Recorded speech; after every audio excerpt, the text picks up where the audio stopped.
The morning they stole my winter was the morning they stole my name.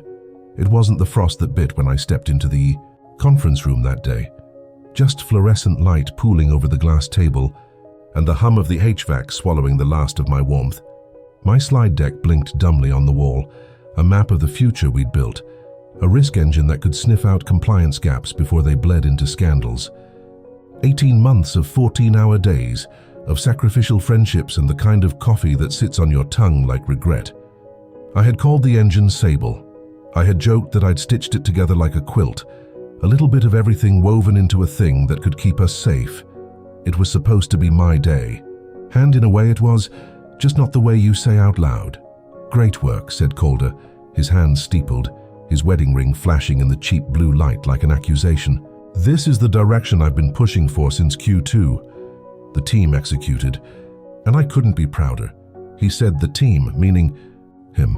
He said executed, meaning I hadn't. He said none of this as he clicked through my diagrams and spoke over the throb in my throat like years of mentorship hadn't, always curled around a single understanding. He'd help me rise and I'd help him belong to something, more than his own ambition. Calder had hired me fresh out of grad school. He took me to lunch the day I signed. He showed me the slick machine of our industry and said, "Keep your head down. Mira, you can be the one who keeps the blood off the floor." So I kept my head down and named the machine after the color of the world in January. I did my best to keep the blood off the floor. "Questions?" he asked, and smiled in a way that fit like an old glove. A few vice presidents asked about timelines. Someone from legal, who had once called me kiddo, asked about chain of custody. I let the tide of Calder's answers carry us to safety. When it was done, he closed his laptop and squeezed my shoulder. Too tight, too long. Dew formed on the edge of my vision. I swallowed it. In the hallway, under a framed photograph of our founders at the ribbon cutting, he said, "I'll make it up to you, Mira. We'll get your name on the patent." "Your name," I repeated, small as a paper cut. "Our name," he corrected gently. "Let's be professional, professional." The word tasted like a cheap coin. By noon, the praise for Calder's model was a slack tide rolling through Slack, then larger, then unbearable. By evening, I found out by omission that my name had been dropped from the slide that would go to the board. "Too many voices," someone said. "One narrative, so," they said. "Presenting it as leadership," they said. That night I stayed late with the code. Sable pulsed on my screen, the way a heartbeat keeps time after an accident. The lights in the office dimmed to a motion sensor shrug. I watched the audit logs roll by like a rosary, each entry time-stamped immutable, lined with the names of approvers and the reason fields. The system had taught me to love records, and how records were both promises and threats. Worm storage, we called it. Write once, read many. Compliance required that we keep what we'd done forever, and in that forever lived a patient, terrible mercy. The first wound stung because it told me who I was to them. The second wound sliced deeper, because it told me what they were. 2 weeks later, I watched Calder blame my analyst, James, for a missed control. James, who color-coded his notebooks and ironed his shirts on Sunday nights, while his wife watched cooking shows. "She'll have the baby in March," James had told me, smiling like a person who still believed the world could be trusted with the things he loved. The control wasn't missed. It had been postponed to make way for a demo that would glitter on the quarterly call. Calder needed clean optics, he needed streamlining. James ended up on a performance plan. The plan ended with a box of plants and a severance that stretched thinner than formula costs. There are losses you metabolize, and there are losses you turn into bone. When you touch the latter, they burn. The HR manager who slid the paper across to James didn't look up to see me in the glass reflection. Maybe that was kindness. Maybe apathy. Maybe policy. The day after James left, the fridge in the break room smelled like oranges and disinfectant, and the company posted celebrating innovation photos, featuring Calder's grin with my diagram in the background. Watermark removed. Professional, one narrative. I thought of my mother's hands kneading dough the winter my father left. "Everything you do," she'd said, pushing flour into breath, "will tell you who you are. Listen." So I listened. I listened to my breathing, and to the hum of machines, and to the sound the office made when the last person took the elevator and the doors side closed. The sound of a company asleep is a small confession. I scrolled through Sable's back-end audit chain, which recorded not only risks, but the approvals that had waved those risks through. Sable read everything and remembered everything. Worm. Write once, read many. What I wanted to do first, what my anger begged, was to erase, to visit them with the clean salvation of an undo button. That would have been a second betrayal, of James, of myself, of the systems I had spent years building precisely to outlive tempers and accidents. Erasure was their language.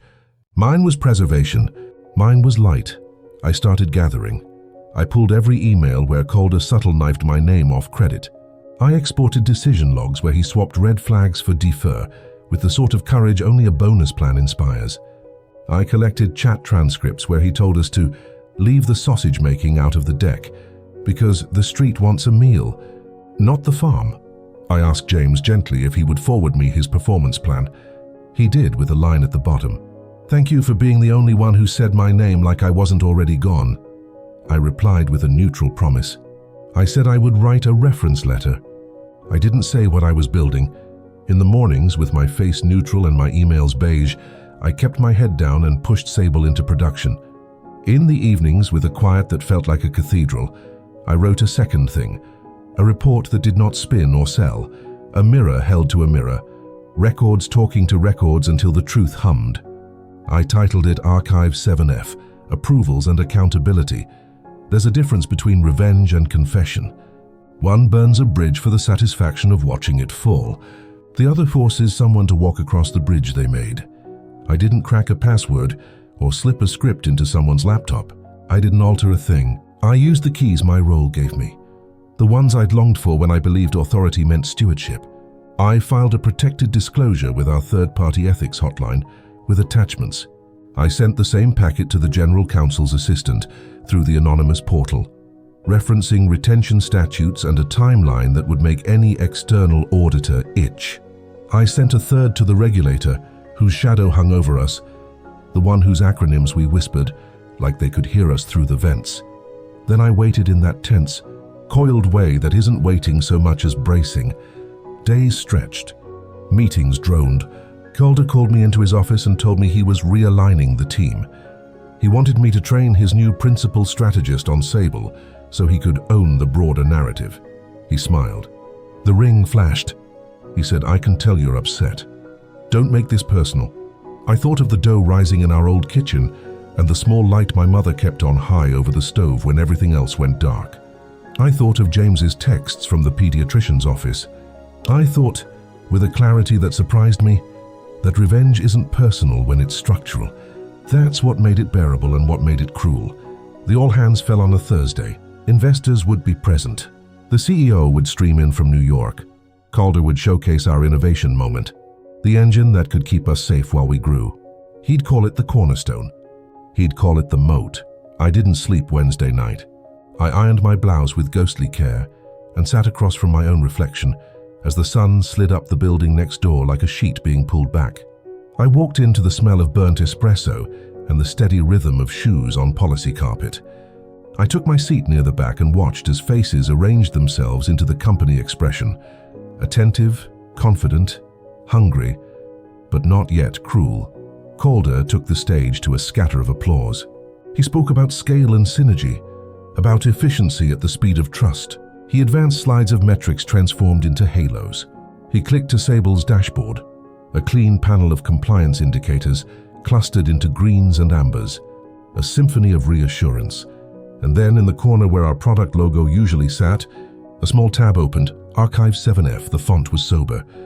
The line underneath, smaller, approvals and accountability. No one had planned that panel. Except someone had.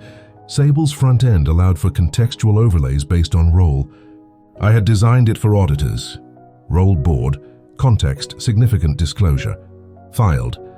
The overlay triggered automatically the moment a complaint crossed a threshold of supporting, documentation, and matched. An open internal incident with potential material impact. All I had done was feed it truth and set the threshold. Sable did the rest. Write once, read many. What's this? The CEO's voice drifted tinny from the speakers. An audit artifact, Calder said too brightly. The panel expanded. On the left, a list of approval decisions and their justifications. On the right, a graph of associated risk incidences. Somewhere a throat cleared. I watched the room tilt imperceptibly, like a boat that suddenly knows exactly how much it weighs. Names populated the left column. Middle managers I liked, a director I avoided. Legal approving with "as discussed," Calder's initials in neat repeated swagger. The video feed of the CEO froze again. "Is this live?" she asked. "This is a situation," the general counsel said, emerging from somewhere I hadn't seen him. "We should move to breakout. We will be transparent," the CEO said, her voice steadying with the strange calm of someone who recognizes the shape of the storm and knows it might drown her. Calder. He did not look at me. He did what I had learned powerful people do. He lied, first softly, then with confidence, then with the cold rage of a man who knows the room is no longer his. He said the tool was in beta. He said the overlay was misconfigured by a junior. He said incomplete context. He said my name once, finally, in a way that tasted like ash. It didn't matter. That was the point of a machine that remembers. It held his approvals in its careful mouth and let the room listen to the shape of them. Investors asked precise questions. The general counsel spoke about internal reviews. The CEO talked about culture and corrected her own words halfway through a sentence, as if she could slice the arrogance out on the table and throw it away. One VP turned to find the ethics hotline number posted, as if suddenly remembering that a phone could be a lifeline and not just a leash. No one clapped when the meeting broke. I sat in the bathroom, in a stall that smelled faintly of lemon and vacancy, and shook. Not the triumphant shiver of a sword sheathed, a tremor that felt like small bones asking to be counted. My phone buzzed. A text from James.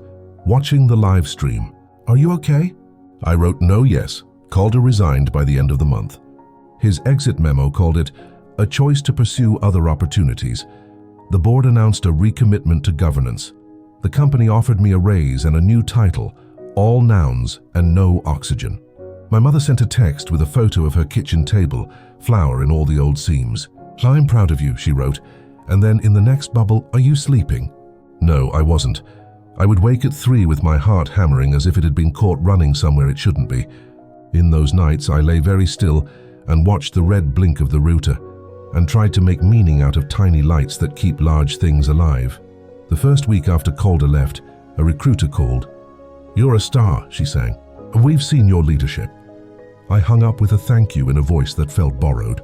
A team I respected at another firm invited me to coffee, then stopped answering my emails. Word moved both ways. People don't like to stand near a fire that shows you what burns. In meetings, people sat straighter when I spoke, as if ready to take notes or ready to run. My name in rooms changed temperature. I hadn't broken anything, and yet everything had shifted. I kept going to work. I kept answering in the calm, precise sentences that kept my organs inside me. I hired 2 people who didn't remind me of anyone I wanted to protect. I delivered quarterly updates that made graphs honest and executives uncomfortable, and somehow in that discomfort, a little safer. On a Sunday afternoon months later, I ran into Calder at a cafe I used to avoid because the barista wrote platitudes on the to-go cups. He looked older, thinner, the ring absent and the tan line ghosting a circle around his finger like apology. He saw me and performed surprise. He said my name correctly and then said, "You ended me." For a moment I wanted to say yes, because there is a particular satisfaction in placing a period where someone else only ever left ellipses. But I'd been living in the aftermath too long to mistake debris for justice. "I didn't end you," I said. "You wrote something down and then you lived long enough to meet it." He nodded as if I'd given him water, not the truth. He left with a cup that said, "Be the change." The door chimed behind him in a minor key. Revenge feels like a clean word when you whisper it into a bruise.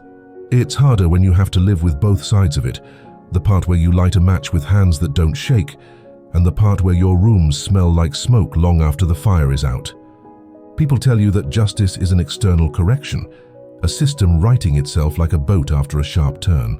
They don't tell you that justice is also a weight you have to carry because you picked it up, and maybe no one else would have. There are nights when I stand by my kitchen window and watch the streetlights throw halos on wet pavement. There are mornings when the office elevator mirrors me back with a face that looks like someone who has learned to move very carefully around glass. I don't regret what I did. That would be a second betrayal.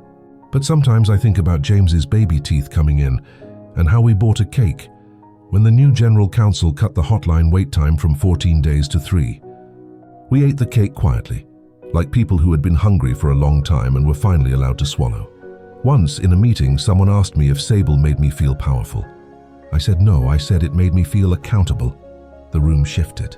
Someone laughed, then stopped. I wished for a world where the difference between those two words was obvious and boring. My mother still texts me photos of dough, like prayers. Everything you do will tell you who you are, she says without saying it. I listen. I try to answer with the kind of person who chooses bridges and light, even when both are made from the things we thought would only ever keep us warm. If this story struck a chord with you, take a moment before you go, reflect, share it with someone who's been there, and subscribe for more stories that uncover what power, trust, and betrayal really cost.